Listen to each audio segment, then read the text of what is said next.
pembahagian konsep al-wakalah dalam takaful. Pertama, al-wakalah antara peserta dan syarikat takaful. Peserta melantik syarikat sebagai wakil untuk mengurus dana takaful mereka.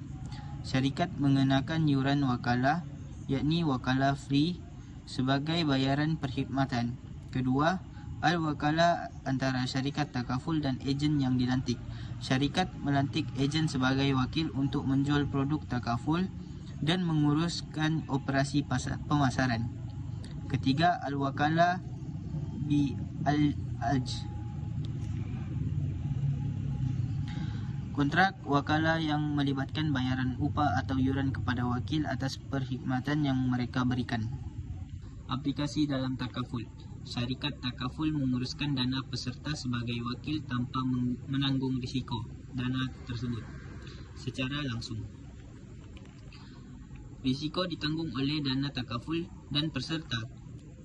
Yuran wakalah dikenakan sebagai sumber pendapatan syarikat takaful, biasanya berdasarkan peratusan sumbangan peserta. Pelabur dana takaful juga diutuskan oleh syarikat berdasarkan kontrak wakalah dan prinsip mudharabah, yakni perkongsian keuntungan. Dalam takaful keluarga, sumbangan peserta dibahagikan kepada akaun pelaburan, akaun risiko, dan yuran wakalah mengikut nisbah yang dipersetujui dalam kontrak. Contoh aplikasi: peserta menyertai skim takaful keluarga dengan membayar sumbangan. Syarikat takaful bertindak sebagai wakil mengurus dana tersebut, mengenakan yuran wakalah sebanyak 10% daripada sumbangan sebagai bayaran pengurusan. Dana yang terkumpul dilaburkan dalam instrumen patuh syariah, dan keuntungan pelaburan dikongsi antara peserta dan syarikat mengikut perjanjian mudharabah. Apabila peserta mengalami musibah, dana takaful membayar manfaat kepada peserta berdasarkan peraturan yang telah ditetapkan dalam kontrak wakalah.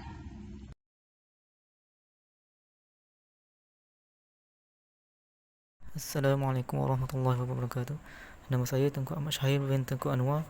Nombor matrik D233161664.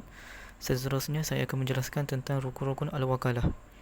Rukun-rukun yang harus dipenuhi dalam akad wakalah adalah ada 4, iaitu orang yang mewakilkan atau mewakil, orang yang menerima perwakilan atau wakil, lafaz wakalah atau sirat, dan sesuatu yang diwakilkan atau muwakkal fih.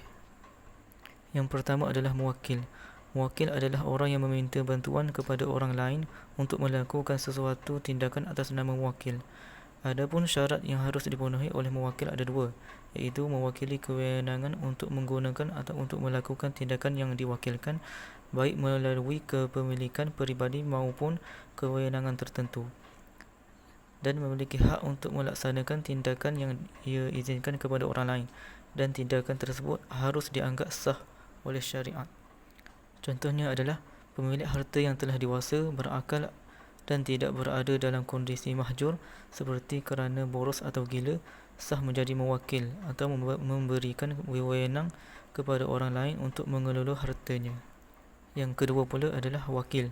Wakil adalah orang yang melakukan suatu tindakan kerana mewakili orang lain dengan izin mewakili dari muwakil untuk bisa sah.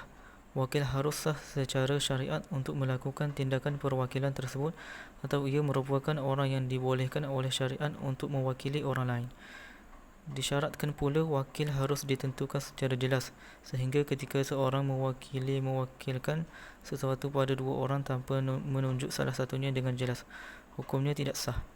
Contohnya, muwakil berkata kepada 2 orang, "Aku mewakilkan kepada salah satu dari kalian untuk menjadi rumahku, untuk menjual rumahku." Yang ketiga pula, sirat akad wakalah.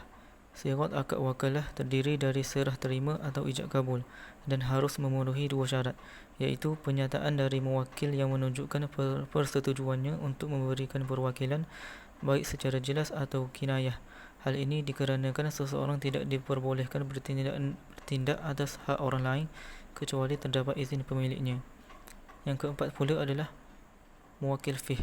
Muwakil fih adalah barang, urusan, objek atau benda yang diwakilkan dalam akad wakalah. Adapun syarat-syarat muwakil fih iaitu Muwakkal fi harus berupa sesuatu yang dapat diketahui, setidaknya dalam beberapa aspek, kerana ketidakjelasan akan mengurangi kemungkinan kerugian dan tidak disyaratkan harus mengetahui secara detail dari berbagai aspeknya.